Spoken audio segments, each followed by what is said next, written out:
The Dave Hooker Show. A presentation of Off the Hook Sports. Objective insight, expertise, top guests. Available on YouTube, Apple, Spotify, and the Off the Hook Sports app. Download now for free. Also available on offthehooksports.com. I compute and obey. Now to Dave Hooker. Ready. All right, here we go. A busy day, in my opinion, from my perspective, 3 days away until football season kicks off because it'll be SEC Media Days. We'll be broadcasting live from Nashville. Looking forward to that. And that'll be brought to you in part by our friends at Zen Sports. So, man, we've got a lot going on the program today. It's a Football Friday with Fred. Fred White will join us. Ryan Day wants to change the whole field to benefit him, wants to move the hashes in, which would affect Tennessee and their spacing. Also, Joe Milton named one of the 10 most intriguing players in the SEC. I'm not so sure that he's a lock for number one, considering the backstory. Greg Sankey with a new contract. Does he deserve it? And the 10 best coaching jobs in college football. We do want to lead, though, with a little bit of breaking news, and that is Austin Price, who will join us for the first show at SEC Media Days on Monday, has reported that Tennessee will learn its fate concerning the NCAA today. So I want to go ahead and tell you, if you're listening live at 10 o'clock, as we're weekdays live at 10 a.m., we will have a bonus edition of the program as soon as we learn about Tennessee's fate with the NCAA. From what I have been told, I do not believe it will be overly serious. I do not believe there will be a bowl ban. I have said this all along, and I do not believe there will be serious scholarship reductions. Could there be some limitations on recruiting travel? Absolutely. You could see some of that. You could see a probationary period of 2 or 3 years. This is what I've been told. Again, we'll have a special show at noon when the news is released by the University of Tennessee.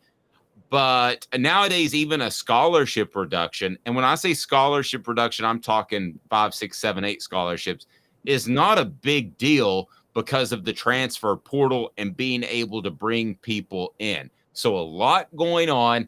Click that like button. If you haven't subscribed yet, please do so. And I got to get the notifications on because we got big time stuff coming up. Dante Stallworth on the YouTube page. He played Peter Warwick leading up to the national championship game. So Caleb, huge day as we look forward to SEC Media Days. And again, that special show that we'll have just a little afternoon when we hear Tennessee's NCAA fate. I would be stunned if it's overly serious in terms of the punishment. I do not believe that they will come down heavy on Tennessee because of the way they separated themselves from Jeremy Pruitt. And I believe a lot of this was done by Jeremy Pruitt without the knowledge of Philip Fulmer, who would have been the athletic director. Now, you could argue they should have done more to separate themselves with Philip Fulmer, but I don't think Fulmer had any knowledge of the things that were going on then.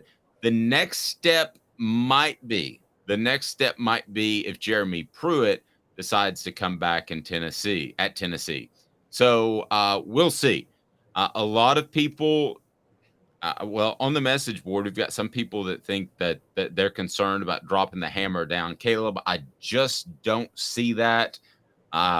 This show's on YouTube. People can go back and watch. I could be proven wrong, but I don't see that. How are you, sir? I'm doing good, Dave, and I agree with you. One of the biggest reasons I don't think they're going to bring the hammer down is you bring up this point all the time. The NCAA's business is staying in business.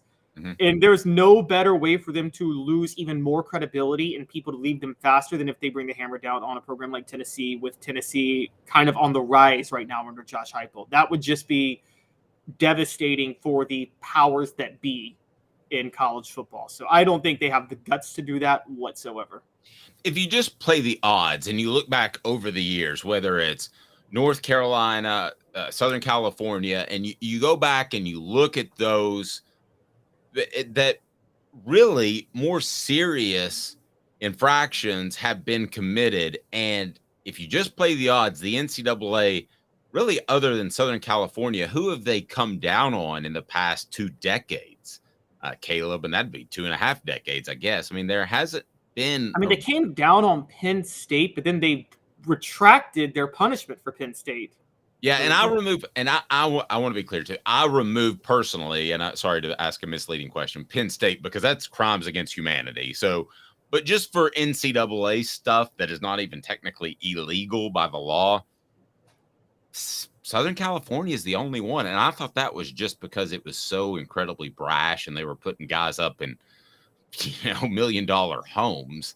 So I don't see it being. Also, Mike Garrett was so obnoxious as a USC athletic director. I think they wanted to come down on Mike Garrett because Mike Garrett was he was so arrogant. And I don't think they were happy that he went out and hired Lane Kiffin either. Yes. I mean, you hire Lane Kiffin, who had an NCAA issue. You're thumbing your nose at the NCAA in the process. So now I don't think this is going to be serious. We will have a special show. So if you're listening now, know that we will go live and I'll give you the breakdown. But I'm telling you what I've been told. Of course, the NCAA could be goofy, but my information's pretty darn recent. So let's get to some football as we've got that coming up. And what about my guy, Arion Carter? We're talking about linebackers yesterday, and I mentioned the Aaron Beasleys of the world. I mentioned the Keenan Peeleys of the world. But who did I leave out? I left out Arion Carter. It wasn't on purpose. Didn't mean to omit him. But, wow, he is named one of the top freshmen to watch, one of the top 23 true freshmen to watch by 247 Sports. If everything comes together, if Beasley continues what he's been able to do, if Peely is half the player that I think he will be, and I'm told he will be, and then you have an Arion Carter who's more the fly around Raynaud Thompson type of guy, you've got a really good linebacking core. So before we go through this list of true freshmen to watch, what do you think of Arion Carter, and how good can this Tennessee linebacking core be? I think they can be very good. And honestly, given the concerns in their secondary with Arion Carter, do you think there's a chance that Tim Banks goes a little more traditional with his base alignment this year, as instead of like the nickel actually uses a base 4-3 a lot of times, so we can get Carter, Peely, and Aaron Beasley all in there? I think against Georgia and Kentucky, absolutely. I think it gives them more versatility. I think Tennessee has been pushed into the nickel formation at times. And just for those that don't know, that's a lighter player basically playing linebacker that's a defensive back. And you could say, no, he's just a linebacker now that he's moved up. But essentially, that's what that is. So playing the nickel is what Tennessee has leaned on, and that's been their base package, as Caleb mentioned. So, yes, I think if Arion Carter is that good, and from what I hear, he's got big-time wheels and he can fly around, then there are times where you might have gone with another player, a Wesley Walker or whoever, and you could go with Arion Carter because he can play the pass, he can play sideline to sideline against the run, and he can be a playmaker like we think of great linebackers. So, yes, I think there will be times when they're kind of 50-50 and they say, let's lean towards Carter a little bit more than you would have a defensive back in the past. That's a great point. Yeah, and it's particularly with the way Tim Banks likes to draw blitzes and stunts to try to throw quarterbacks off their game. I think Tim Banks' philosophy is, you're going to hate the comparison, it's a little bit of a Chavis philosophy, but not the same, because Chavis was doing it with elite talent when he didn't have to do it as much. But Tim Banks, knowing he's a little undermanned, is saying, okay, let's play soft in the secondary. So let's make them work the field, move it on the field.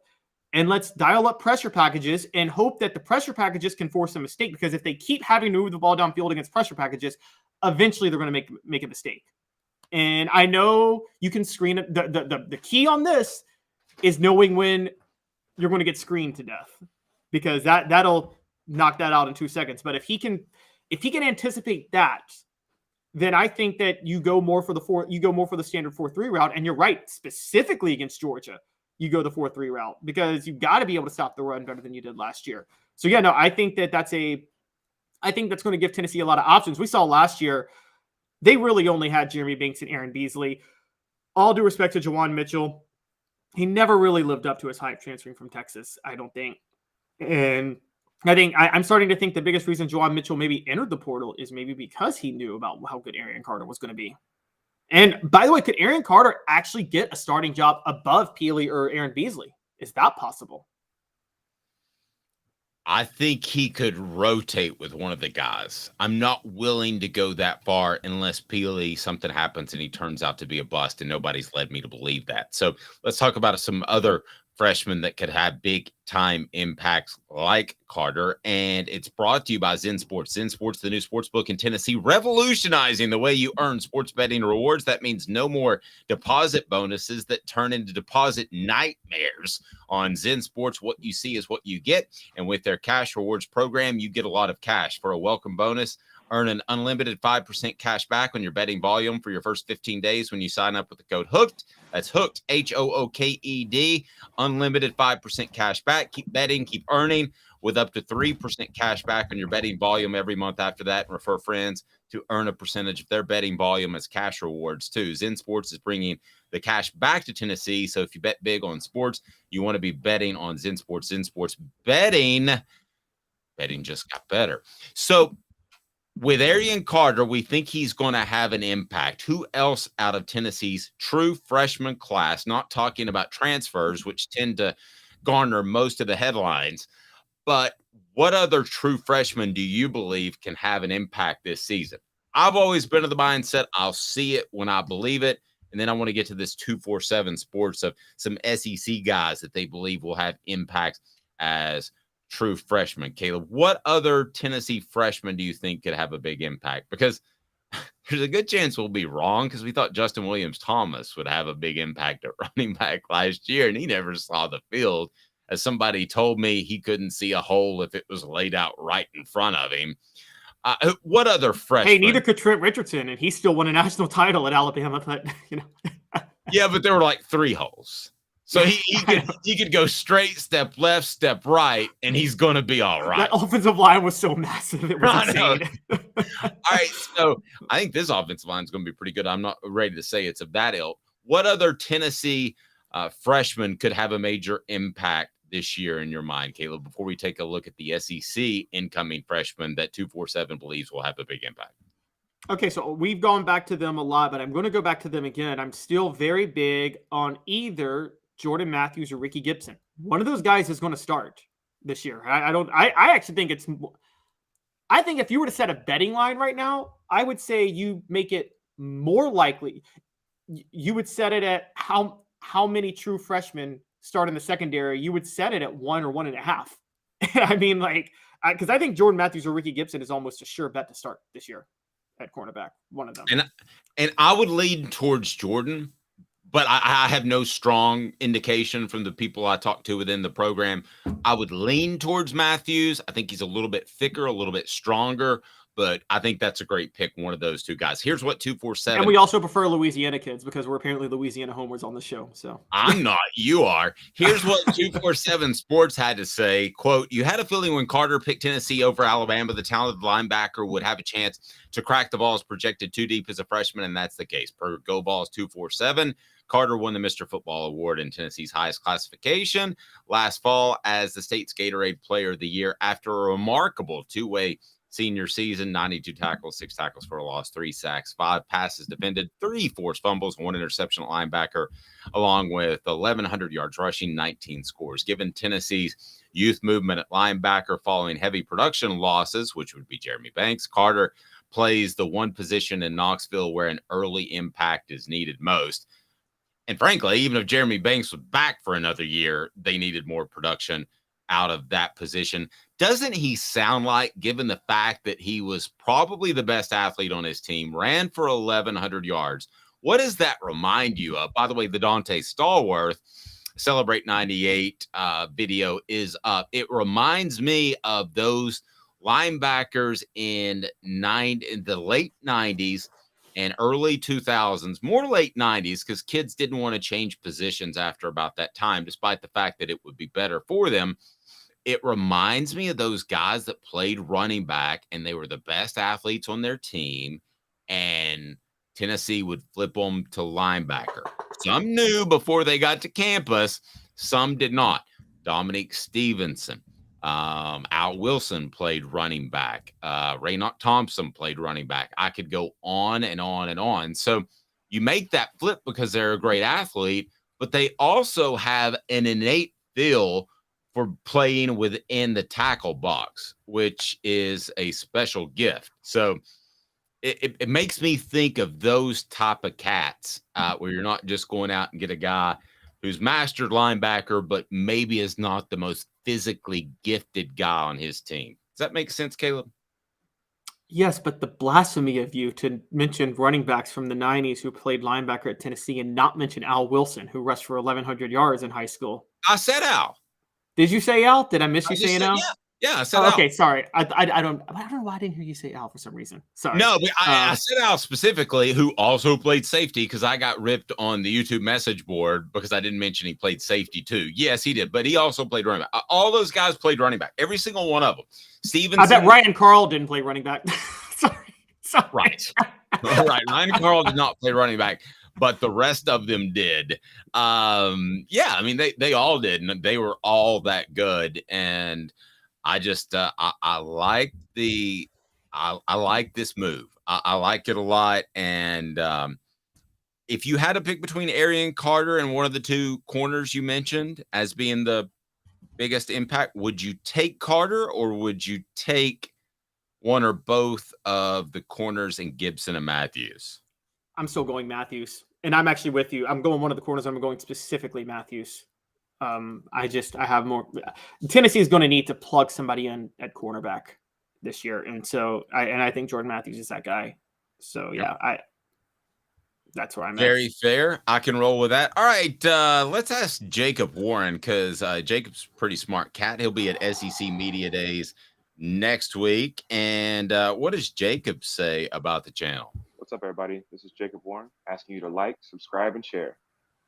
Dave needs this. He does, and turn the notifications on. So we're so excited about SEC Media Days next week, and Jacob will be there. And Jacob's already talked on our YouTube channel about how excited he is. And the guy that's going to light it up is going to be Joe Milton. He loves the spotlight, and I don't mean that in a bad way, but he was also named as one of the most 10 intriguing players in the SEC.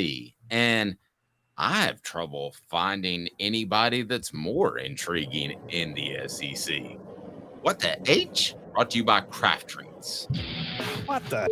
What was he thinking? Release the hounds. The Dave Hooker Show. Keep cool. A presentation of OffTheHookSports.com.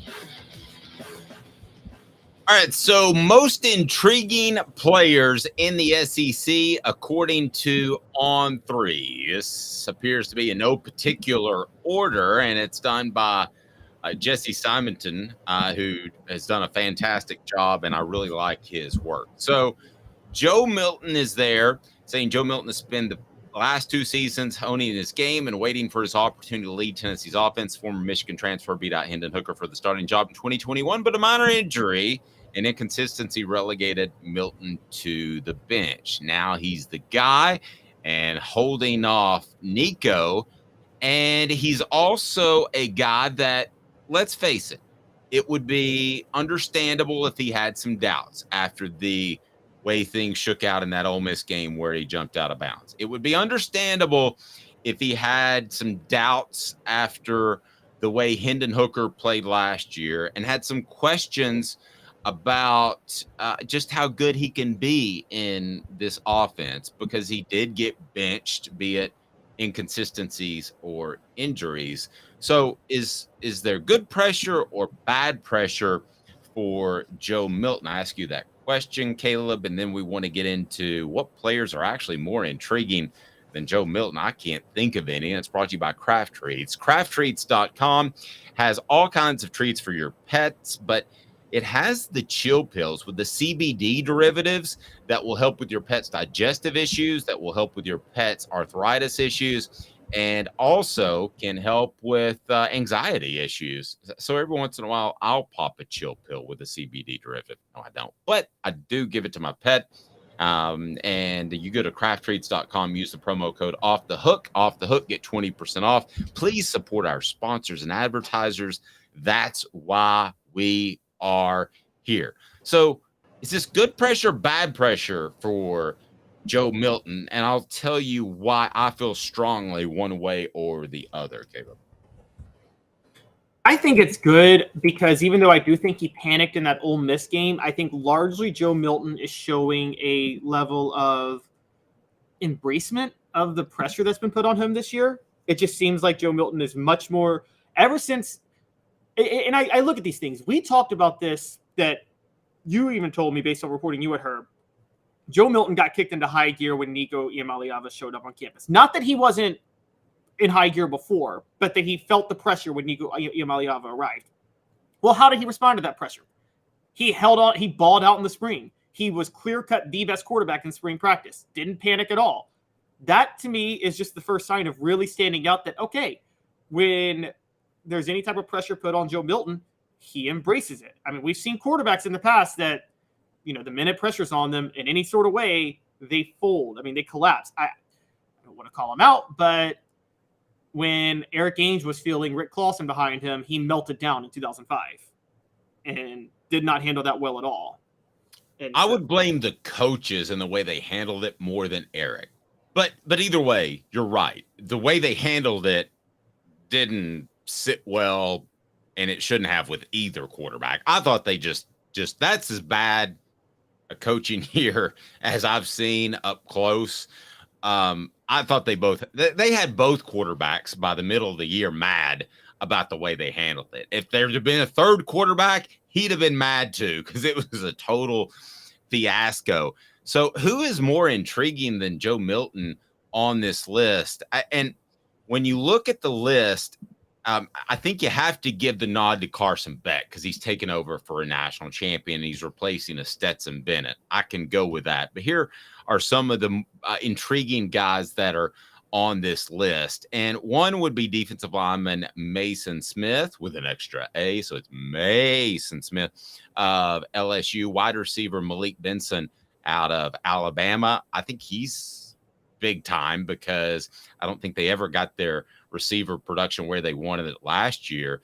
Will Rogers, Mississippi State. I think Will's very good. I don't know what happens with the unfortunate passing of Mike Leach. Rest in peace. But I could see Will Rogers actually taking a dip because I think Mike Leach was so good with quarterbacks. And speaking of quarterbacks, Devin Leary of Kentucky was one of the most intriguing players. Kentucky could actually be better this year at the quarterback position because I know a lot of people knocked Will Levis, didn't like him in general, but he dealt with a lot of injuries. Cam Jackson, defensive lineman of Florida. Quarterback Spencer Rattler is named as one of the more intriguing players. Wide receiver Luther Burton of Missouri. Running back Jarquez Hunter, who is very good at Auburn, are some of the guys that are intriguing. Out of that group, who stands out to you about intriguing? It's very quarterback driven, but I think that and for all different reasons. Spencer Rattler, what Spencer Rattler are we going to get? Are we going to get the one that showed up the last 3 weeks of the season last year? And we don't. And there's two things.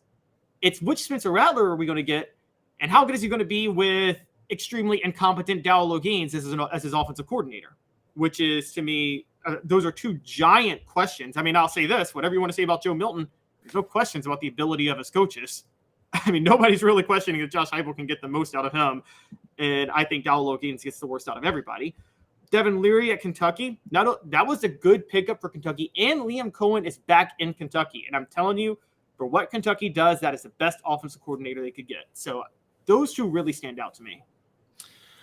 I think it's Milton hands down because Travis brought this up on our message board. The whole football world knows his name and wants to see the Bazooka show. I think that's the reason he's gotten so much pub about his arm strength, and he's going to be sick of answering questions about his arm strength at SEC Media Days, but that's what separates him. I haven't seen multiple videos of Carson Beck throwing objects as far as he can. I haven't seen multiple videos about Spencer Rattler doing the same. Now, I've seen Spencer Rattler play really well, and I've seen him play really poorly, so you could argue that one. But no, I think Joe Milton's the most intriguing player on this list, and I don't think there's any question about that. Rocky Top Tom has a question. He said, considering Georgia is starting a freshie at quarterback, does our defense have the capability this year to keep us in the game? We'll ask Fred White that, because it's a Football Friday with Fred, and he's already on board. We love visiting with Fred. His appearance brought to you by Allstate and Tennessee Cider Company. tncidercompany.com. Use the promo code HAT and get some free swag with any purchase. You can order cider from almost anywhere in the United States of America, and know that it goes to a big ball fan and our friend Aaron Maples. Tennessee Cider Company, tncidercompany.com. 2 minutes. The man, the myth, the legend. Fred White with Caleb Calhoun. I'm Dave Hooker. And Craving Wings South North Shore location, where we've heard people say that you can get the best wings in East Tennessee. Pero ¿quién es este? El número 87, Jacob Warren. I'll just do 6 of my sauce 87, please. Imposible, señorita. Dale 6 más. Look at these wings. Perfectas, deliciosas, fantásticas. Man, I don't know what you're saying, but it sounds awesome. How do you say fresh, never frozen in Spanish? Frescas, nunca congeladas. Make your way to Craving Wings and get you 6 más. But what was funny about Kate is we were a full continuum of care at that time. We had detox, we had inpatient, we had outpatient. So we were doing a lot of the things that we do now. But now we just do them so much better. It's really a simple program, but we're complicated people. I am what I am, and now I got to do something about it. You can take your life back. Call Cadis today. Got cataracts? We can fix that. Never miss another moment. With a little help from Doctors Campbell, Cunningham, Taylor, and Hahn at cctis.com. Do you want to own the more that owns every job? Then get to Vassey Lawn and Garden in Cleveland and get you a Toro. I'm David Vassey, here to talk to you about Toro. With a Toro Zero Turn, you'll get more out of every minute and you'll reach the finish line faster. At Vassey's, we like to say, no matter if you're mowing 3 acres a week or 11 lawns a day, homeowners and business owners alike find confidence in equipment they can trust from top to bottom. Vassey Lawn and Garden, Highway 60 North in Cleveland. Man alive, it's worth the drive. Our family has been creating jewelry since 1986, each piece unique with a story all its own. I'm Rick Terry with Rick Terry Jewelry Designs. I'm a jeweler, and I want to be your jeweler. We're grateful that you chose us to be Knoxville's best jeweler. My family and staff look forward to serving you. So please come see us. Kingston Pike and Campbell Station Road in the heart of Farragut, and downtown on Gay Street, right next to the Tennessee Theater. Objective coverage. Hey, that's new. If we get caught, we're going to jail. The Dave Hooker Show, a presentation of Off the Hook Sports. YouTube, Apple, Spotify, and the free Off the Hook Sports app. I'm going to need to see some identification. Back to Dave Hooker. Let's go ahead and bring him in, because a question asked on the message board that he would be able to answer better than me. It's a Football Friday with Fred. Fred White joins us now. Fred, how are you, sir? Oh, you got your mic is muted. You don't have your mic. I think we can get that back. Let's try now. How about Fred White working out his mic issues? No, I don't hear you now. I don't hear you now. We can get Fred White worked out. So the question was facing a freshman quarterback at Georgia in Carson Beck. Does that mean that Tennessee can keep it close? Yeah, I think that Tennessee can keep it close. But I'm curious with Fred as far as what he thinks about going against there he is, going against a freshman quarterback. How are you, Fred? I'm doing good, Dave. How you doing, buddy? Okay. I'm doing pretty good. I'm ready. We got Coach Fred White now with the headset. Yeah, like yes. I was talking to Jacob Warren yesterday on our Vol report brought to you by Vassy Lawn and Garden. I was like, does it feel like football season? Because SEC Media Days is next week. He's like, no. It's not for 3 or 4 weeks or 2 or 3 weeks for those guys till you get into preseason camp. But for me, like I hit another level. Yeah, I don't do cocaine, but if that was what it was like, that I would feel that way when SEC Media Days is here. So so I guess if I want SEC Media Days in April, that I'll have to start doing some sort of drugs. But Fred, we had a question before we get to a couple of things, including Ryan Day, who wants to move the hashes. And that was playing a freshman quarterback in Carson Beck at Georgia. The question was phrased, can you keep it close? Yeah, I think Tennessee can keep it close, and they can win that game. But when you face a freshman, Fred, as opposed to a guy that has a lot of experience, and he'll have experience by that point of the season, but how much does it change things as a defensive player and a defensive back? Experience-wise? Yes, for you when you're facing him, preparing for him. Yeah, because, well, when you have film on someone, it gives you a better sense of what they're going to be like. When the season first starts, you really don't know what it's going to be like. You just go off of what someone did last year. You don't know if they got better, if they got worse. But during the season, you're talking about Georgia, right? We're talking about going all the way down into the schedule, all the way to Georgia, correct? November the 18th. If you're not hitting on all cylinders by then something's wrong anyway. That's towards the end of the season. That's when, we always used to say we want to play Florida. We wish we could play Florida at the end of the year because we were a better football team. And I feel like our coaches knew what players could do on our team as well as on theirs. So the game plans were a little bit different.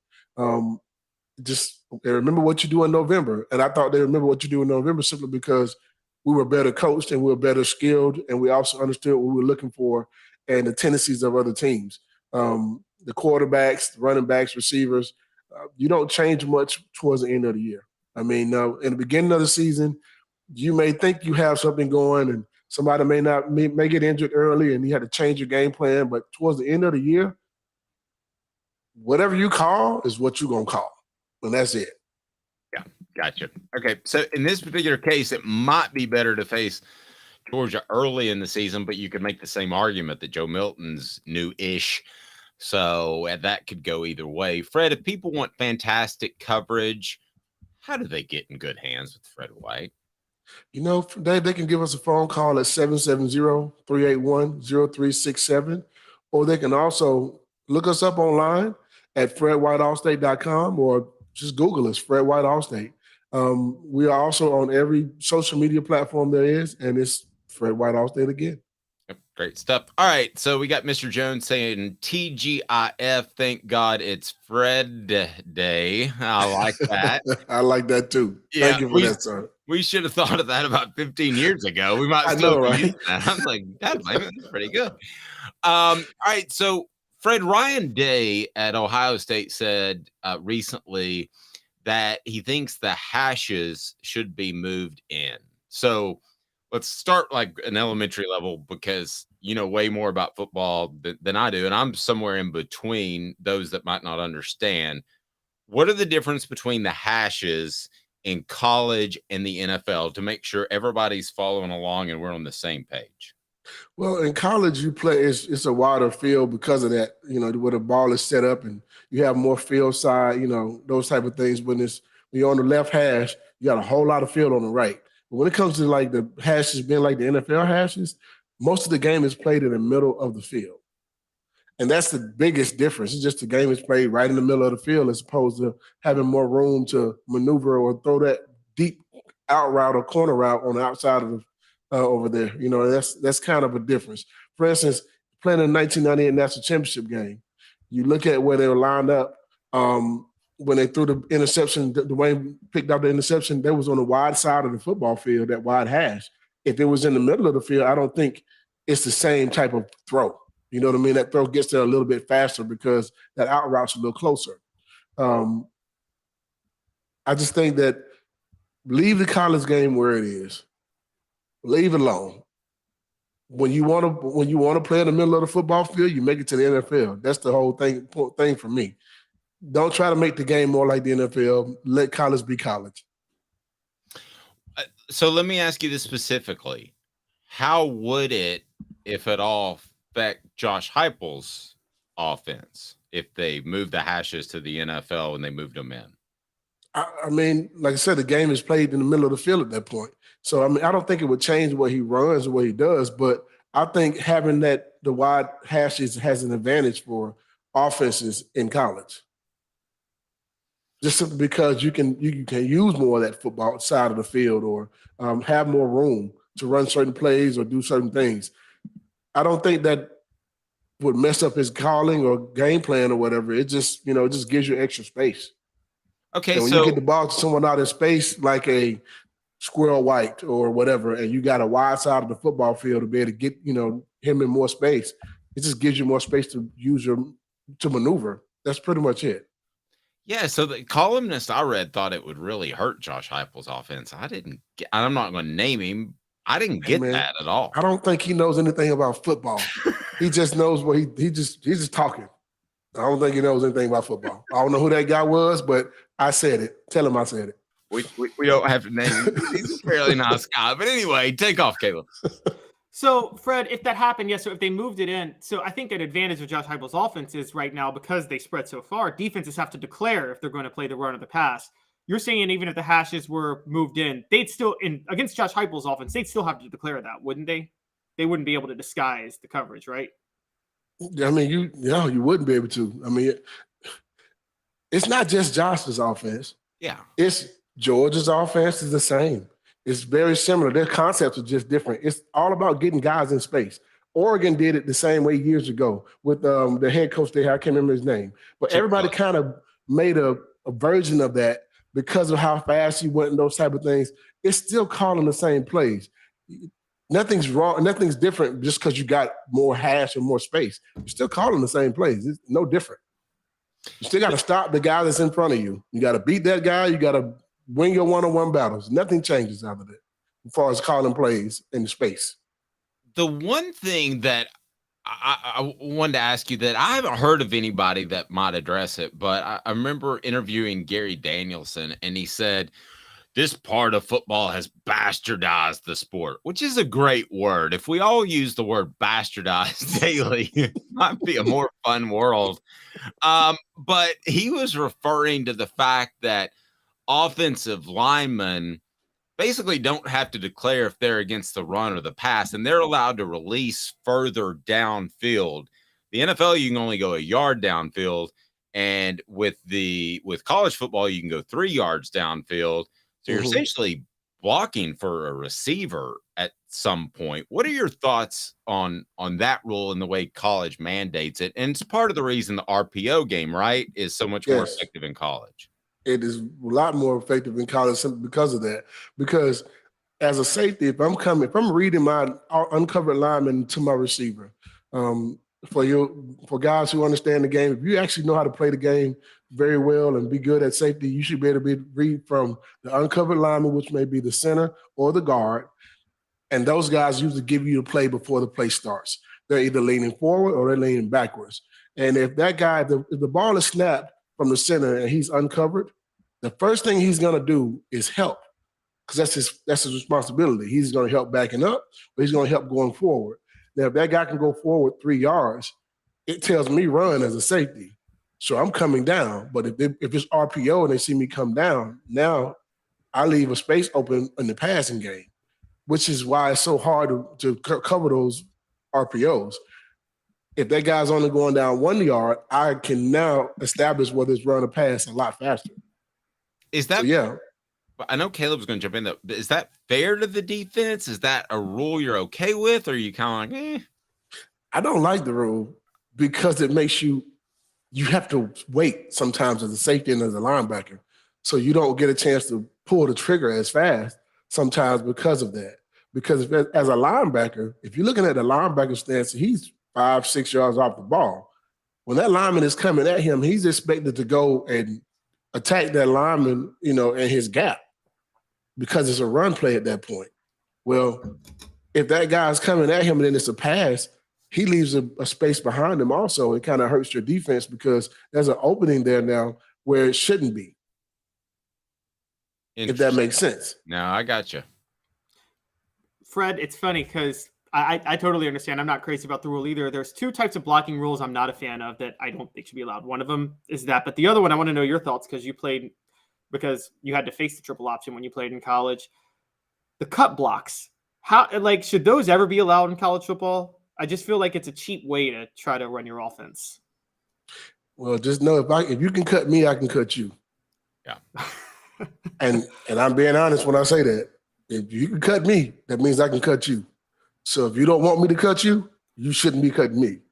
And that's part of the rule. But if that rule is coming like that and the guy's coming to cut me and he gets a good shot, he better know the next few plays, if I ever get another shot on him, I'm going to.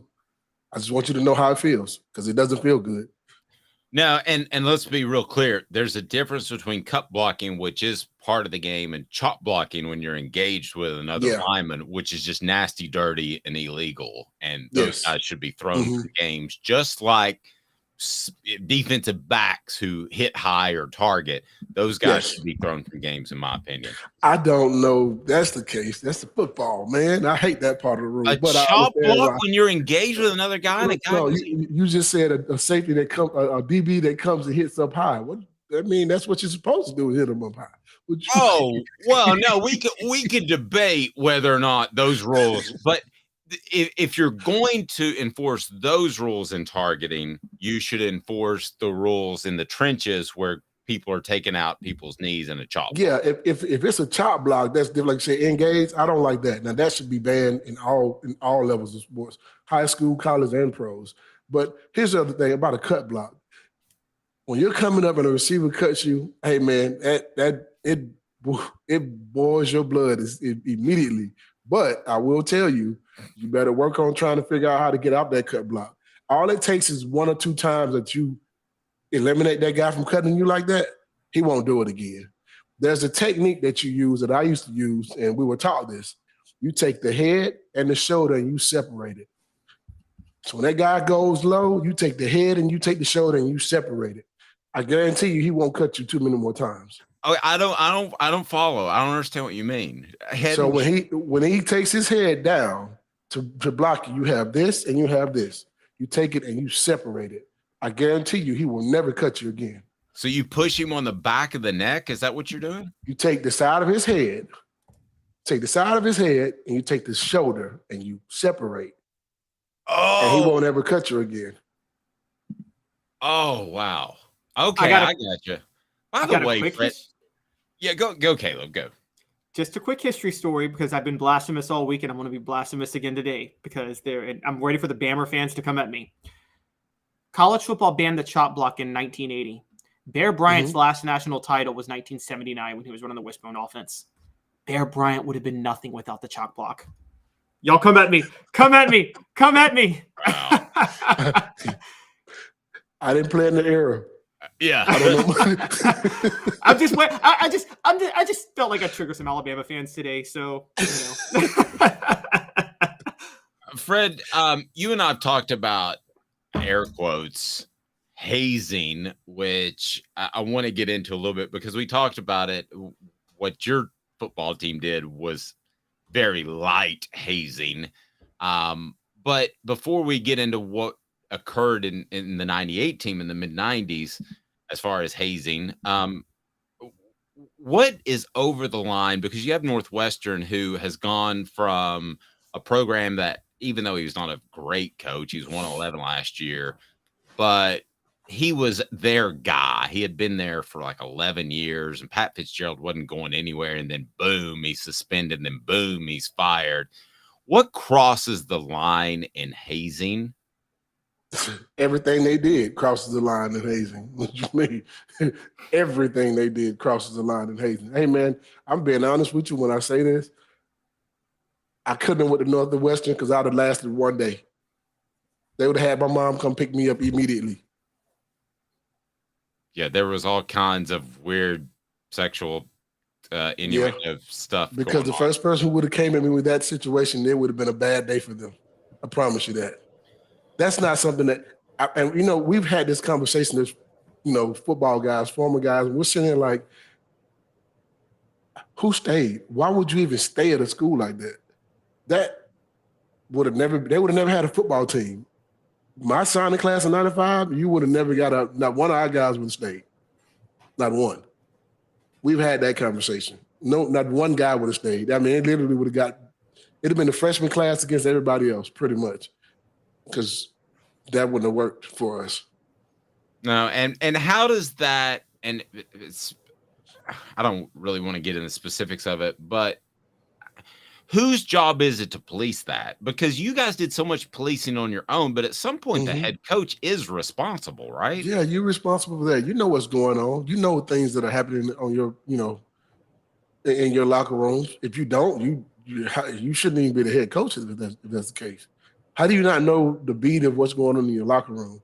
You mean to tell me not one player ever came up to the coach and said, hey, man, they tried to get me to do such and such? No. I mean, our thing was we threw guys in the cold tub. Right. So I want you to get to that. Yeah. So go ahead and so cold tub to ice bath. And when you're a freshman, most guys had, back then we hadn't even been in the cold tub. We didn't know what a cold tub was. So they, but now you understand that the cold tub actually helps revive your body from pain and all that other stuff. So it was literally, I remember coming into the locker room and I got stopped at the door. Actually, I'm walking into the complex after practice and Bubba Miller, I'm going to tell the full story, walks up to me and he's coming towards me. He's about 10 yards from me. And he points at me and he says, you go willingly or you go by force? And I was like, what do you mean? What are you talking about? He was like, if you make me run, it's going to be bad for you. And I just stopped. I was like, man, what is going on? He said, you're going in the cold tub. So I just took my helmet off, took my shoulder pads off, and I just gave myself up. He picks me up and throws me over his shoulder, a few slaps on the butt on the way in, and he tosses me in the cold tub. I actually sat there for a minute because it felt great. If once you get used to ice baths, it's the best recuperation. When I did CrossFit, which I'm not comparing, it's the best recuperation you can do, but it takes a couple times to get used to. Oh yeah, but it's a lot of, you got to go through the gauntlet. They're gonna smack your butt and those type of things. But hey man, it's the game. It wasn't trying to hurt nobody or harm anyone. But like if they had to wrestle you to the ground to take you back, it probably seemed a little different. But that cold tub actually felt good after you went in it. I mean, that was part of our hazing, but you had to go in the cold tub. Anybody who was a new coach or you got a promotion as a coach or a freshman or a guy who transfers in, if this your first year with us, you're going in the cold tub. And we just get to pick you up and throw you in the water. That's it. The weirdest part about it too is, okay, so I want to describe it a little bit. So basically it was called running at Northwestern and they would dry hump them. I never thought I would say that. No. Okay. Not going to work. Not going to work. In a dark locker room. Actually, I've heard of worse at the high school level and I almost reported it, but it's disgusting. I don't want to get into it. But so a player would be restrained and then they'd have these purge-like masks and then they'd dry hump and it's just weird. But the other weird part about that was almost as weird as that is they would do it around the holidays. So they would have Runsgiving and Runsmas around Thanksgiving and Christmas. If you're going to haze somebody just like the ice tub thing, you get that out of the way and you make sure they're a part of the team for their freshman season. I mean, dragging on to Thanksgiving and Christmas, that's bizarre. The one thing I appreciate with Coach Foreman was that they saw it. Some of the coaches would walk in the locker room to make sure it wasn't out of hand. You know what I mean? Mm-hmm. And when it was done, Coach Foreman, okay, everybody's gone in, it's over. That's it. And then he walks out of the locker room. You know what I mean? Or whoever the coach was that was in that locker room. Hey, that's it. We're done. And it was fun funny because people were like, man, that water was cold, you know. And it was just, you kind of knew you were part of the team then. That's your initiation. Okay, you go in the cold tub. And that was it. We're not trying to beat up our teammates. Do you understand what I'm saying? Yes. I mean, why would I want to beat up my team? I don't want to be your team if you tried to beat me up. All I'm thinking about at that point is trying to get you back. Yeah. So, and Caleb, I want you to jump in here, but Mr. Jones said, "Do people pee in the cold tub?" No. If they did, let me tell you something. Well, it's physically impossible because my little friend runs somewhere out west because it is so cold you cannot possibly urinate. I mean, it is. Yeah, let's just say I'm not real proud of myself when I'm in the ice tub, and I, try to warm up as soon as possible before somebody perhaps sees my little buddy who's very and cold. if somebody did that and then put somebody in the cold tub, I promise you that person right there would not be a part of our team no more. I think most of the 10 guys on the team would have got on him. Yeah, it would have really turned into a hazing event. Yeah, that's gross and difficult to do if you've ever tried to. Yeah, it would really turn into a hazing. What's wrong with my bladder and other things? Go ahead, Caleb. If you like to talk about your private parts. No, I would not.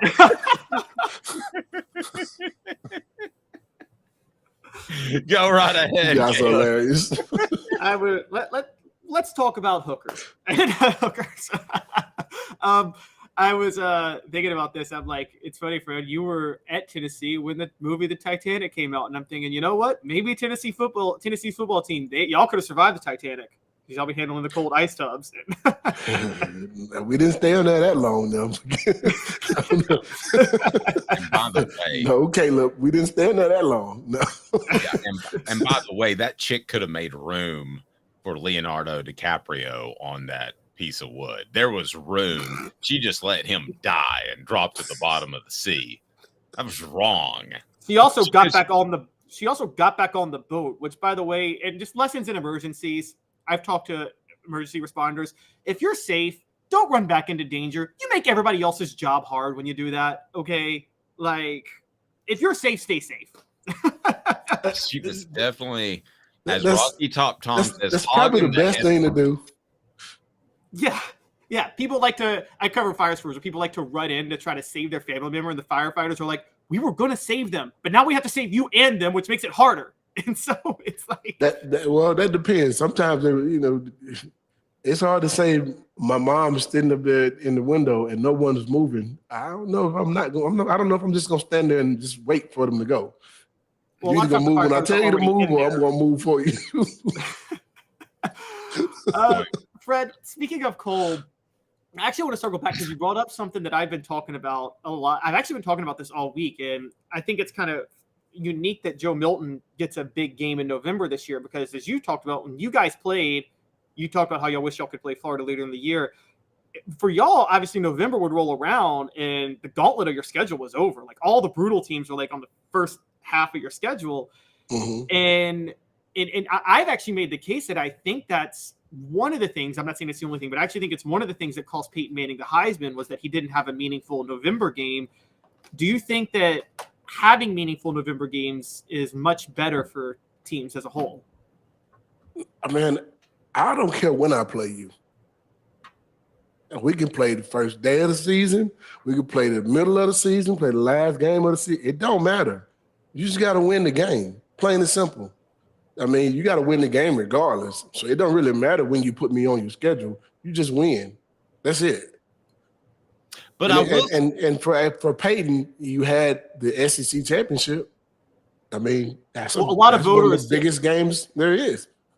A lot of voters during that time, I know this having read some history, a lot of voters didn't believe that conference championship games should be a factor because not all teams played conference championship games during that time. Like, remember, you guys had to play it, but Michigan didn't have to play it.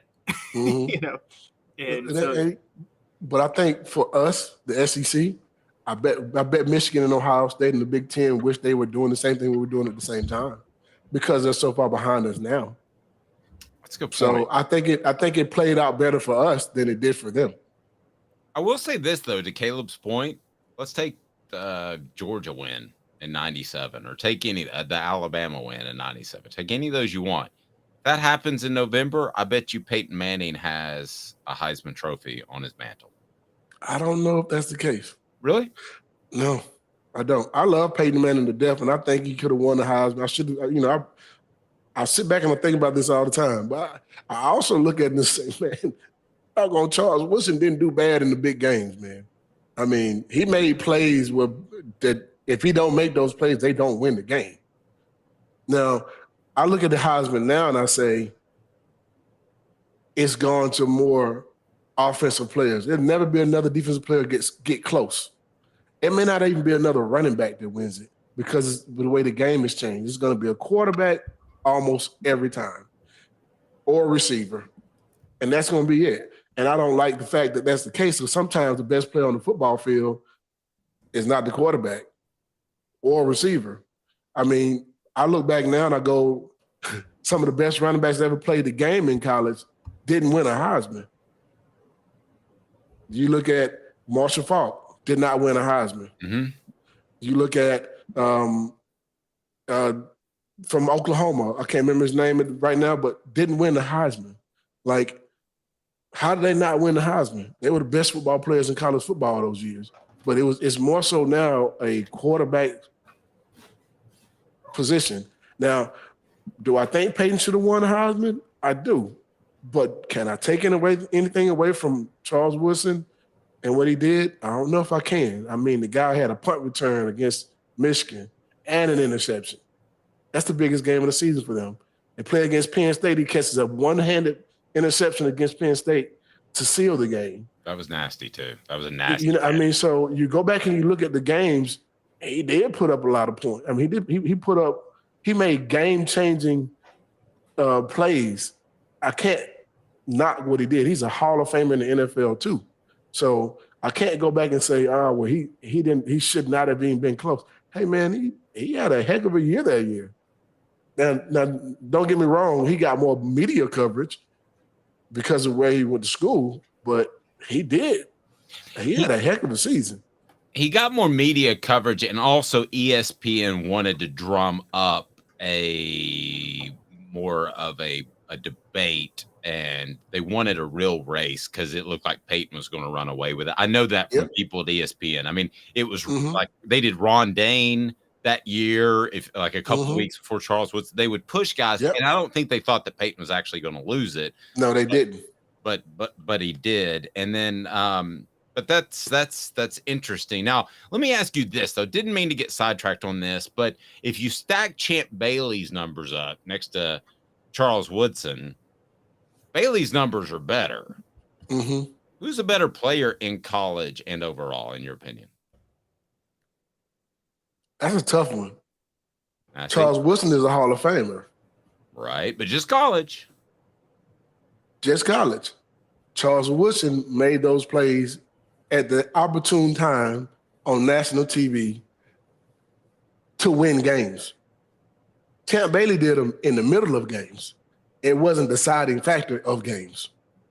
You look at Charles Woodson's punt return in that Michigan game and an interception, and he also caught a pass or a touchdown in another game that helped them win the game. Like,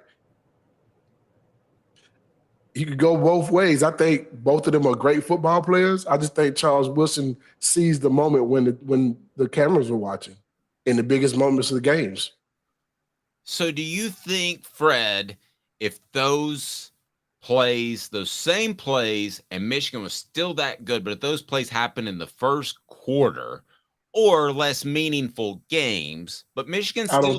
I don't think Charles Woodson wins the Heisman if that's the case. I think the reason why they made a case for him because it was game changing and it was moments where he had to make a play, or if he didn't make those plays, they may not have won those games. Man, I could. That's the only reason why I think it was so. If you do it in the middle of a game and it's not in the fourth quarter to seal the game, it's not as big of. It's a big play, but it's not as big of a play. Everybody remembers it because it won the game, or it was close to making the game. It decided the game almost. You know what I mean? That made the difference for why it was such a major play. For instance, who remembers that Jacob Eason threw a 60-yard touchdown pass right before Josh Dobbs threw a Hail Mary? Nobody remembers that. Nobody remembers his name or the receiver who caught that ball. I don't know. Right. They now remember who the that Josh Dobbs threw a pass and Juwan Jennings catches it as a Hail Mary. Nobody remembers the other part of it. That's the biggest player of the game. It won it. That's why Charles Woodson won the Heisman. He made those type of plays. It sealed games. And it was on national TV. That's the only reason why I think he won the Heisman. But I think overall, I think Peyton had a better year than anybody in college football that year. Charles Woodson just so happened to seize the moment when it counted on TV. Fred, I think it was. I'm sorry. Okay.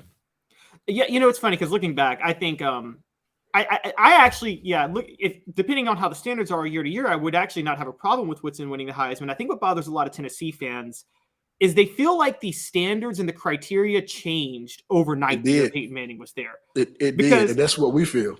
Like literally during the year, overnight's a great it did. Because the year before, Danny Warfel lost to Florida State 20-3 or 20-17, but it was that regular season game. You know what I'm talking about, where Florida really got blown out and came back late. And then Danny Warfel got the Heisman. Eddie George 2 years before lost to Michigan in his final game and got the Heisman. They got the Heisman. And it just felt like, oh, now all of a sudden you're going to hold this. He didn't beat his rival against Peyton Manning, but you didn't hold it against Eddie George and you didn't hold it against Danny Warfel. And it did change. It changed. And I feel like the media helped Woodson win the championship. But like I said, I can't take away what he did because he did it. You know what I mean? It's like, how do you take away the fact that he had a punt return and an interception against Michigan? Biggest game of the season for them. The same thing against a one-handed interception on the sideline of Penn State. I mean, like, how do you take those things away from him? You know what I mean? I can't say he wasn't worthy of the Heisman. I just feel like Peyton should have won it. I didn't mean to get sidetracked, and I know you got to go. Again, Fred White, Allstate, but this was an interesting comment by Tom. Peyton Manning is one of the top 10 players in football of all time. Woodson was great, but not that great. He's a Hall of Famer in the NFL. Yeah, he's great. Yeah, to me, you're kind of splitting hairs at that point. When you make he's a Hall of Famer in the NFL, he's great. If you don't make it to the Hall of Fame and not be great, I don't know I don't know one player in the Hall of Fame that's not great. Not one. No, I agree. So you can't say that. And I don't know about you. When Eli Manning goes, there will be. Sorry, I'm a hater. Yeah. I don't know about you, Fred, but I think that as far as defensive backs and especially cornerbacks, it's Deion, and then there's a step down of everybody else. What do you do? You agree with that? Yeah. Deion Sanders is the greatest cornerback to ever play, DB to ever play the game, hands down, without question. It's interesting. Good stuff, Fred. Anybody argues with that, they don't know anything about football. Did give up 192 yards to Michael Irvin in the 95 NFC Championship game. Went on an anti-Deion tear yesterday. I love it, Fred. Thanks, Fred. You'd have Fred White, Allstate. You'll be in good hands, and we will talk to you soon. The Dante Stallworth thing is up. And why Dante Stallworth and Leonard Scott would whisper to themselves, oh, man, I don't know if they're going to be able to cover Florida State's receivers. Why? Because Tennessee's receivers were better than Peter Warrick and Bernice Coles. I'm not going to say they were better. They just did a great job of being better than them the week we needed them to be. It's an incredible story. All right, and it's up there. Celebrate 98, brought to you by Tennessee Cider Company. TNCiderCompany.com. Use the promo code HAT. Get some free swag with any order. Thanks to our friend Aaron, and that's via Off the Hook Sports. Fred, have a blessed weekend, sir. I'm going to take a second to tell you that I can't thank you enough for the help that you gave me in the Celebrate 98 book that's coming out. The writing part's done. It's just a layout thing now, but I feel like I've given birth to a baby that I never want to see again.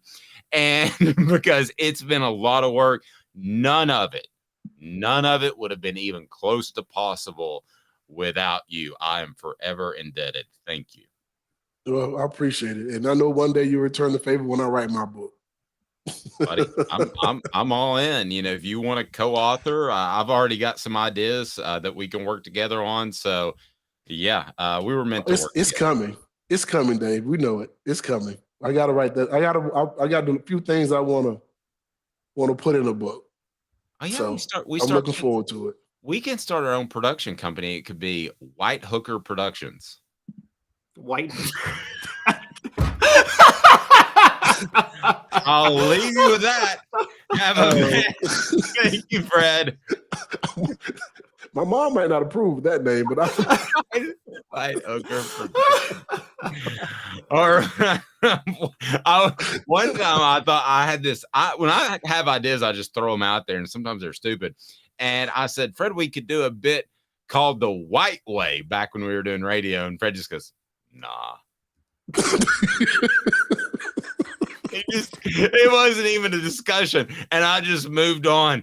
And I remember John Adams was sitting there, and he said later, he goes, that was a pretty dumb idea.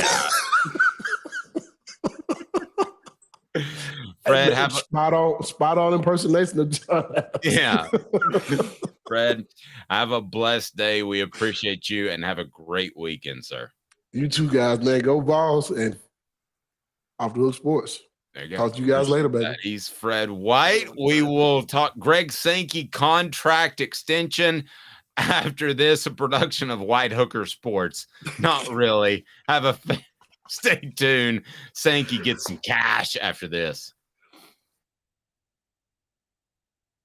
Sun, sand, and salt water, the beach is a very relaxing place. Unless you wear contacts. Ow! Open your eyes to the best the beach has to offer with LASIK vision correction from Campbell Cunningham Laser Center. Ah. Hi, Mike Davis here with City Heating and Air, reminding you to always dare to compare. Our team provides quality local heating and air service, installation, and maintenance across East Tennessee. We use only the best equipment like American Standard heating and air conditioning for your residential, new construction, or commercial needs. Honesty, dependability, and customer satisfaction have been the cornerstones of our business since 1961.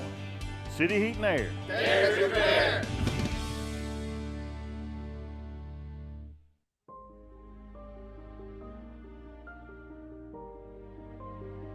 Our family has been creating one-of-a-kind pieces of jewelry in West Knoxville since 1986.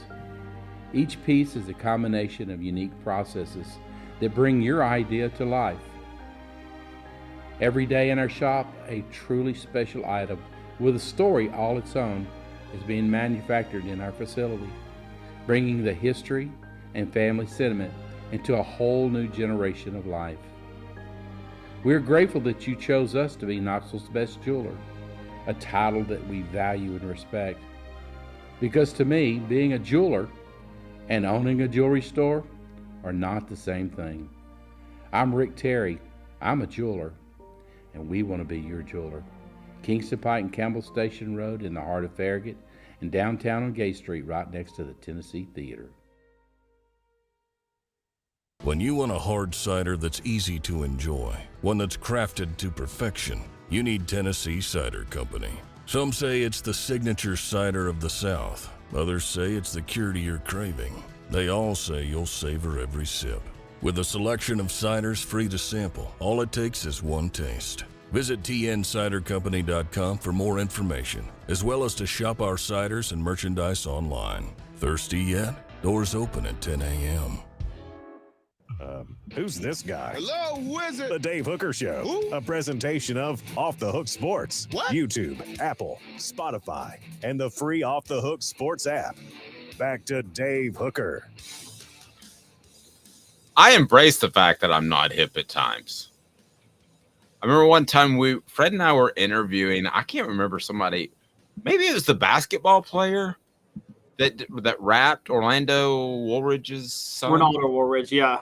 Yeah. And I said, how about you do a little freelance? And everybody got quiet, and Fred's looking at me, and nobody knows what's going on. And he goes, it's freestyle. And I said, oh, my bad. Freelance is when I write for somebody on the side. Freestyle is different. How unhip did that make me look? Well, I'm the one who had to tell you that the Eric Berry song was actually an original Hurricane Chris song. But Never knew that. I mean, that was in an era where freestyling wasn't that hard. I love that era of rap music. Don't get me wrong, but it's some of the worst lyrical ability of rappers of all time.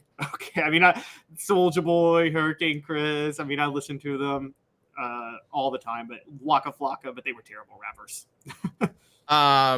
Tennessee Junior said I'd buy that tee if we went with a white Hooker production. I don't think we're going to do that, but perhaps I will hook somebody up with a shirt. TN Junior, do you have a shirt yet? Because I got some Hooker shirts to give away. And I'll tell you what, Rocky Top Tom says anyone who has any credible taste in music despises rap music. I'm not going to go that far, and I don't want to get Caleb started because I do listen to me some Jay-Z when I hit the gym. My head's about to explode with Rocky Top. There's a lot of okay, I will say this. Pop country and rap music has more bad than any other genre of music. Would you agree with that? Well, yes, because both of them are about putting on like an image more than actually the music at this point.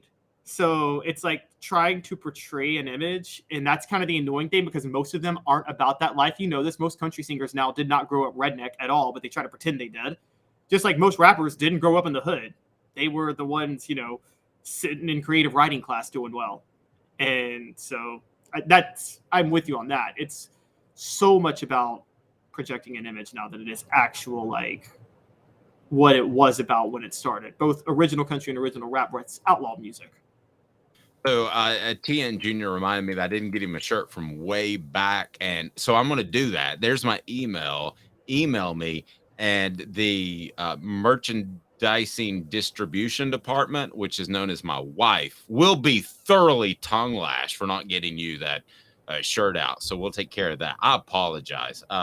Things definitely slipped between the cracks in year one. So that happened. Not a lot, but some things. Dave, stop with the innuendos. Tongue lash, slip between the cracks. Sorry. Wow. That just went. We went from white Hooker, which is kind of racy, to I don't know what you just did. Wow. Even Rocky Tom saw it. And I'm not the only one. Oh, man. All right. I didn't even mean to do that. I don't need to hear about you tongue lashing your wife. All right. Today's tough question. Let's move along. Today's tough question is brought to you by our friend Andy Mason, AndyMasonRealEstate.com. Caleb's got the giggles. AndyMasonRealEstate.com. I will Travis just made his daughter turn it off. All right. Snap and clear. Today's tough question is now. It's brought to you by Andy Mason, AndyMasonRealEstate.com. Today's tough question. Take a side. Take a stand. The Dave Hooker Show, a presentation of OffTheHookSports.com. Greg Sankey got some cash. How much? Contract extension. Let's get into it. Was he worth it? It's brought to you by AndyMasonRealEstate.com. Andy Mason, best service and prices in East Tennessee when it comes to a realtor. Andy Mason is fantastic. I love him to death, and he will take care of you. About to make a real estate move? AndyMasonRealEstate.com. You can fill out the form or call him. You'll be taken care of. So what did Greg Sankey get cash-wise? And we'll be talking to him next week, and we look forward to that at SEC Media Days. Sankey with some more cash, a contract extension. What did he get, Caleb Calhoun? Let's lay it out there, and then we'll discuss whether or not he's worth it. So Greg Sankey got a contract extension through 2028. He's in his 9th year as being SEC commissioner, and he's 58 years old, funny enough. I don't think he got any pay raise or anything like that. It's just they extended his contract. I'm trying to pull up the actual report on how much he's making, but I'm having a hard time finding that. I guess theoretically the SEC doesn't have to disclose that, but yeah, basically he's in there through 2028. And I think personally, Dave, this has to do with more about what he did during COVID. Greg Sankey, and I give him credit for this. Greg Sankey stood firm during COVID and had a season and said, look, these players are healthy. They're not at risk. As long as we take proper precautions, we can get a full season there. and he pulled it off. And I give him a lot of credit for that. I do think it's easier when you're in the SEC versus the Big Ten, where the weather's warmer and all the data was out that COVID doesn't travel as much in warm weather as it does in cold weather. But I give him credit for that. But I think he's riding on that a lot, because I think he's made a few, ever since that COVID season ended, he's made quite a few missteps, if I'm going to be honest.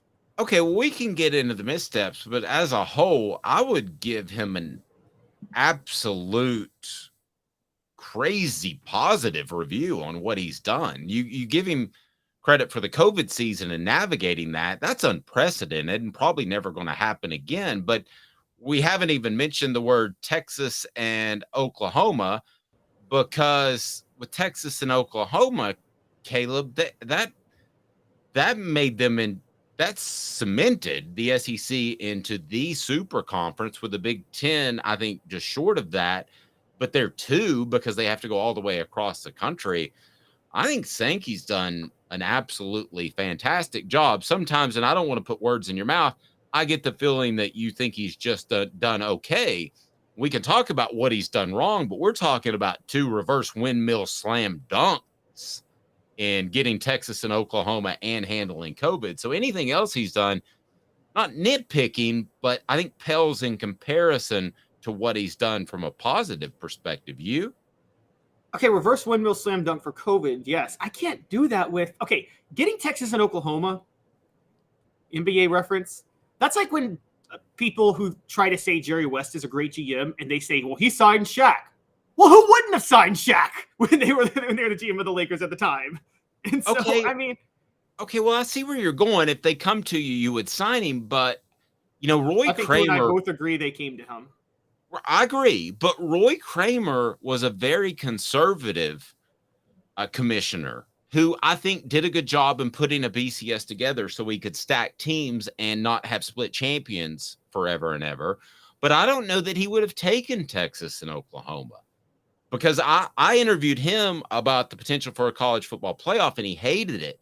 I don't know that he would have done those sorts of things. So while it seems like a slam dunk, we're not that removed, about 20 years or so, from when the SEC might have been conservative and said, nah, Texas and Oklahoma, you're not for us. Things are going good. That sounds crazy now, right?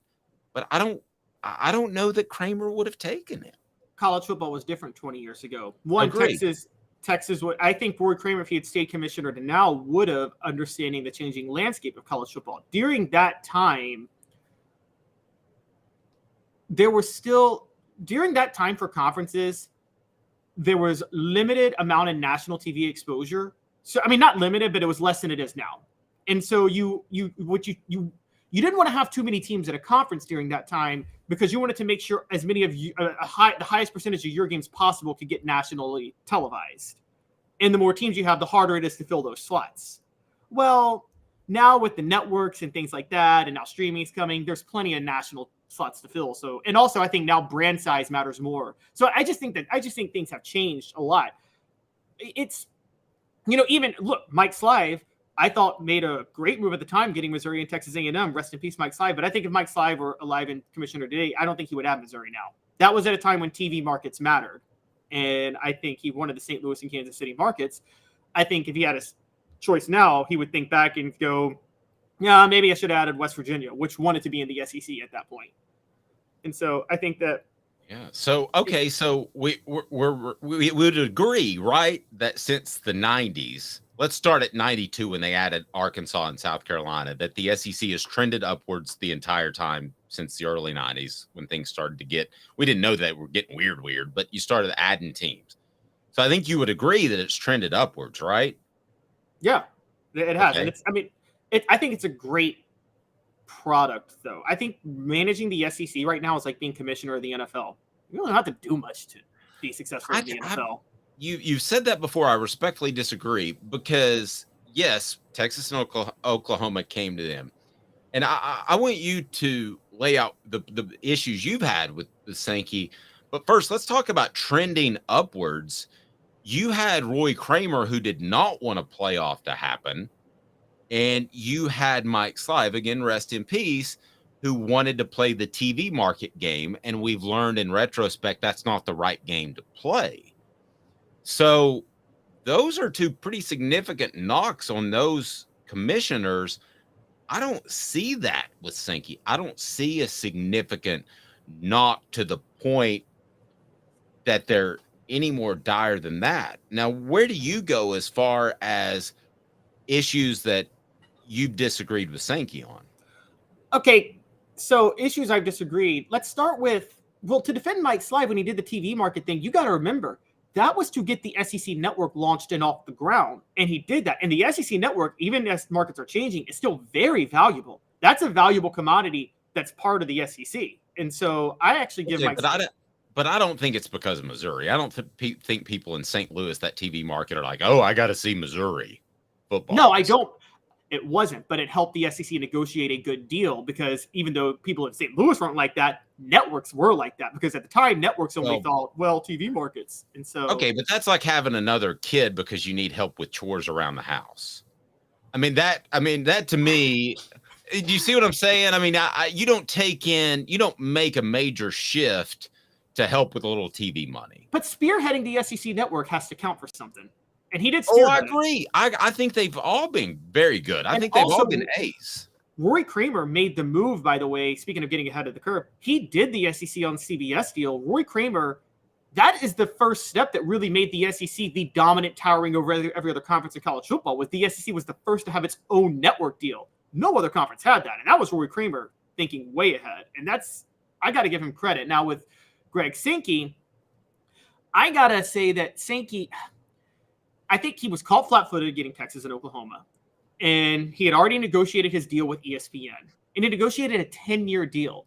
And then the Big Ten goes and adds USC and UCLA, and they negotiate a 7-year deal worth twice as much money. And I'm thinking, and the Big Ten made the risky move of, all right, well, there might be some contract violations when we do this, but we'll hash out the contracts later because we got $7 billion in the pocket, and that's worth it. I actually think that was kind of smart for them. I think the SEC was so mad at, if you remember, the SEC was stuck in a bad deal with CBS. That, by the way, is a knock on Mike Slive. That was not Greg Sankey's fault. This was their most recent contract re-up negotiations 10, 12 years ago. They should have demanded more from CBS, and they were so desperate to get out of that, they just quickly jumped in ESPN, and they launched with ESPN and ABC. So that was kind of my big issue. My other issue is it didn't seem like he had the troops in line ready to go when it came to scheduling plans, and that really showed in the Destin meetings. Okay, so let me ask you this question, because we got to get to the top jobs in college football. It's easy for me to say a column that's on offthehooksports.com, but let me ask you this, Caleb, what are your major knocks against Sankey? Those two. I think Sankey. I don't think Sankey is forward thinking in negotiations. I think Sankey is forward thinking in logistics, which is why he was able to pull the COVID thing off. That's the logistic thing. He's very good at hashing out details and, making sure he's on top of everything. I don't think he's forward thinking in negotiations. And I think that's if you were to give him an academic grade A to F over his tenure, what would you give him? Right now I'm going C. It was an A. Gosh. Okay, you bring in Texas, Oklahoma, and you navigate COVID. A for COVID. Nothing for Texas, Oklahoma. They fell into his lap. They fell out of the sky into his lap.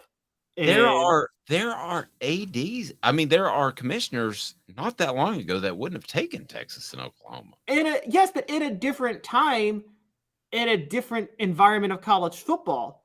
We don't know that Sankey would have taken Texas and Oklahoma back in 2005. It's just a totally different thought. Okay, I would give him an A easy, and I'm close to an A+, but we can agree to disagree. We might disagree on this next topic as well, and it's brought to you by City Heating and Air Conditioning, cityheatandair.com. It's on offthehooksports.com right now. The 10 best coaching jobs that are out there, and where does Tennessee rank? And it's brought to you by City Heating and Air Conditioning, cityheatandair.com. And I'll tell you one thing, your unit may not need to be replaced, just might need a part or some coolant. That's where City Heating and Air Conditioning comes in.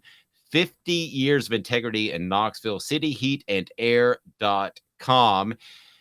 Tennessee, you've got at the bottom half of your list of the best coaching jobs right now, the 10 best college football Power 5 head coaching jobs, and you've got them at the bottom half. Run me through your list and tell me why. Well, let's start with why Tennessee's in the bottom half before we get to where they fall.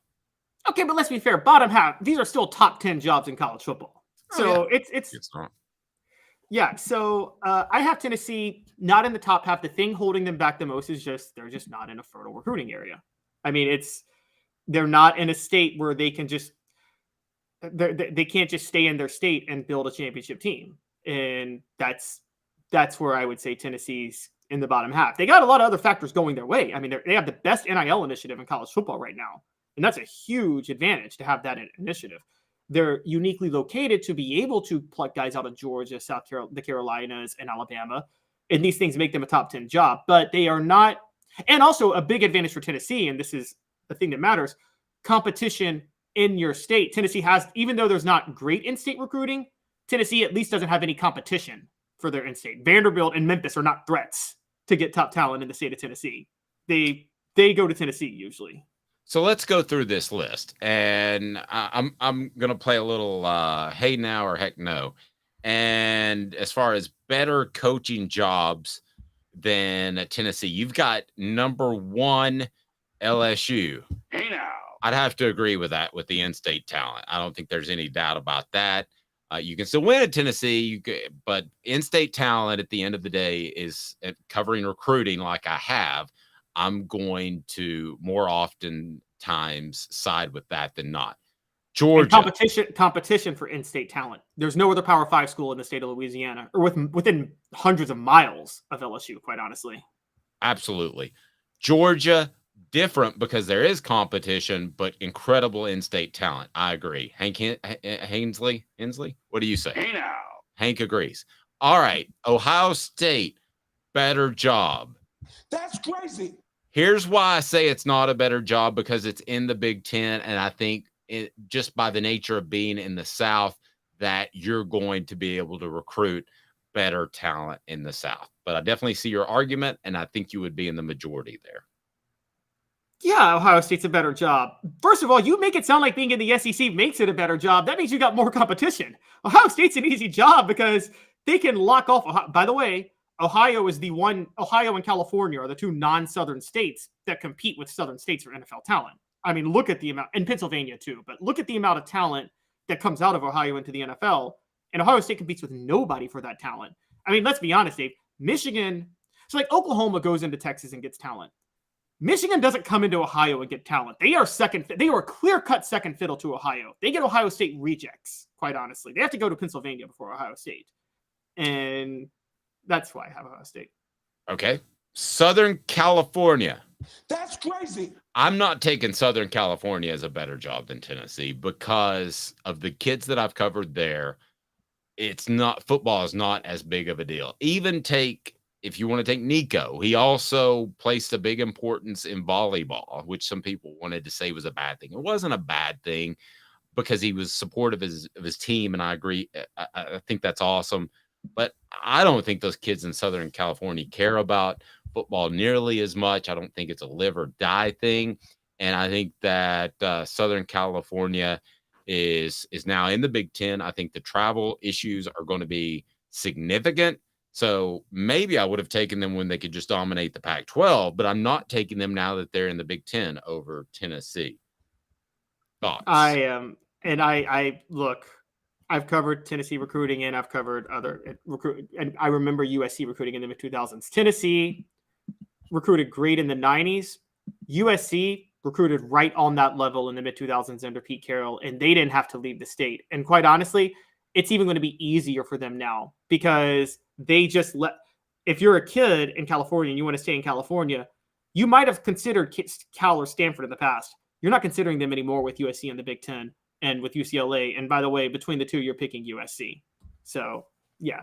And their NIL initiative is pretty big too.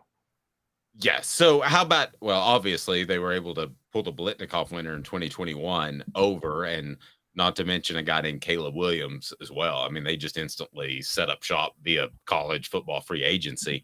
What about Alabama? Hey now. I think it's a better job. I think it was debatable before Nick Saban, debatable, but I think it's a better job because of in-state talent, more tradition than Tennessee, even though that at some point has to hit a tipping point where you've got so much tradition. How much more do you need? But yes, tradition doesn't matter. Well, I mean, it matters. It matters in how you built a program. I mean, if you went and looked at TCU's facilities, they're not at the same point as Tennessee's because of lack of tradition and giving and donations over years. So maybe I'm tying two together, if that makes sense. Yeah, I factor donor base more than tradition. But you're right, tradition builds the donor base. So I guess that's fair. You don't have the donor base without the tradition. I would say with Alabama, I kind of disagree even before Nick Saban, because here's my thing. When you have a bad coach and when you're a program in trouble, can you still be good? Let's just compare two. Derek Dooley had 3 straight losing seasons at Tennessee. Mike Shula, who I think you and I would agree was probably on the level of Derek Dooley as a coach, right? About the same type of coach. Pretty good comparison, yeah. Mike Shula still managed to have a 10-2 season at Alabama and finish in the top 10. Yeah. I mean, even if you're a bad coach, you can get a top 10 year at Alabama. Ask Mike DeBose.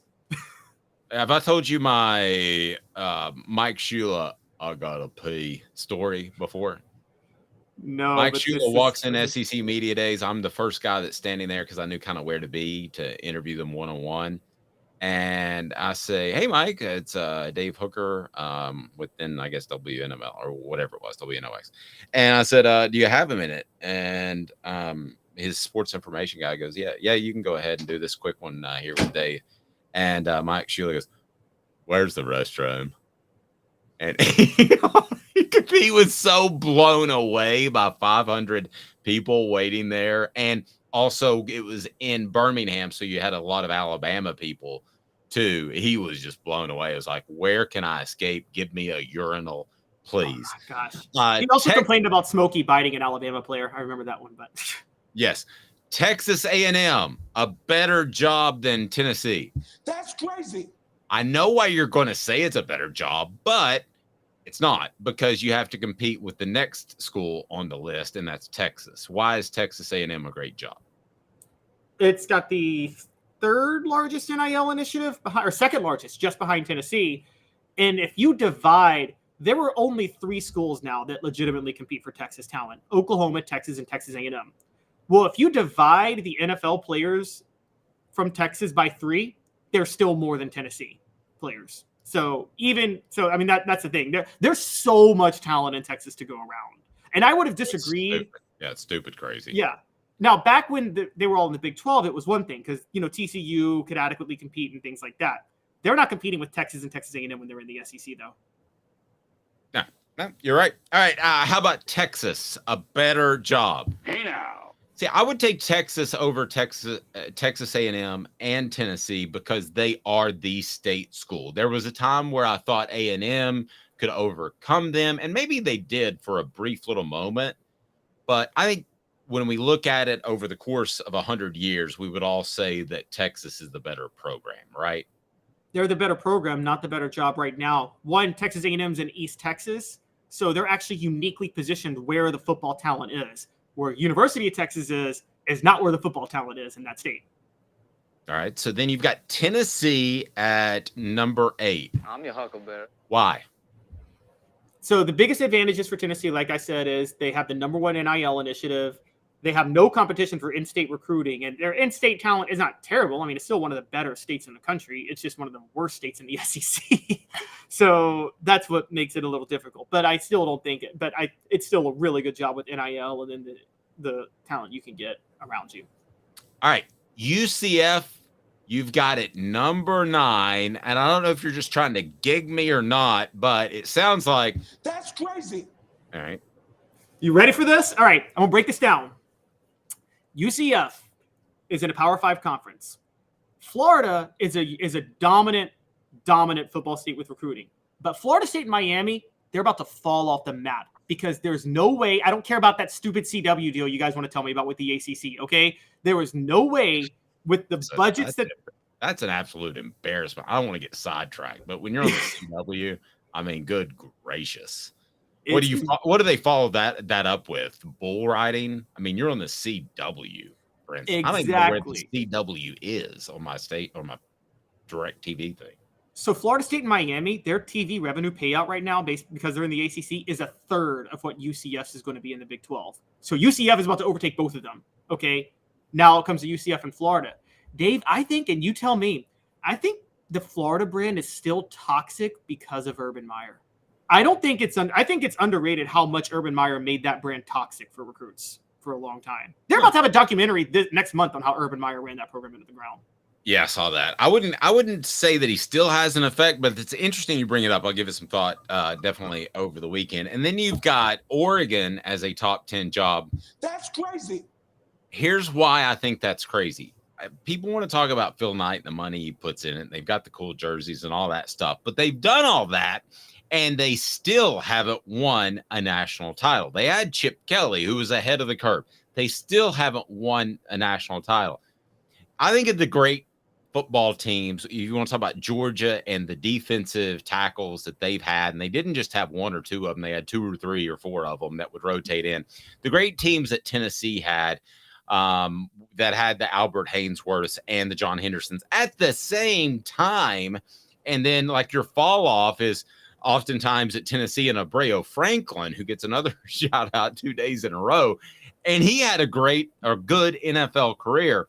I don't think Oregon will ever get those cats. I think they'll get the fast guys. I think they'll get the guys that want to play quarterback in that system. I think they'll get all those guys, but I don't think they'll year to year have 2 great defensive tackles that win you championships. I don't think they'll ever have those guys. So if they get to the college football playoff, it's going to be tough to win. So I would not have them in the top 10. I would actually more along the lines have another SEC school. I'm just throwing out Florida off the top of my head. I would not have Oregon in the top 10 because of defensive tackle, one position, because those cats aren't up there. They're all over in the South. So I'll give you that. One thing I didn't think about is I made this list still thinking a 14 playoff, but you're right. In a 12 team, you can fluke your way to a national title in a 14 playoff, but you can't fluke your way in a 12 team playoff. At that point, you're going to have to you're going to run into a team where you're going to have to be more physical than, and at that point, Oregon can't do that. So I could go, I just can't think of an SEC school because look, Auburn is not a top 10 job. And also you don't want to live in Auburn. Like that automatically makes it not a top 10 job. And South Carolina, you're competing with Clemson. I mean, and Florida State and Miami, if you go ACC again, all ACC jobs are bad jobs right now. Every one of them until those schools break off from the ACC. So Long show, get used to that because it's football season. Even though they're not hitting or popping pads yet, it is SEC Media Days. We'll be broadcasting from Nashville next week. Can't wait. He's Caleb Calhoun. I'm Dave Hooker. This has been a presentation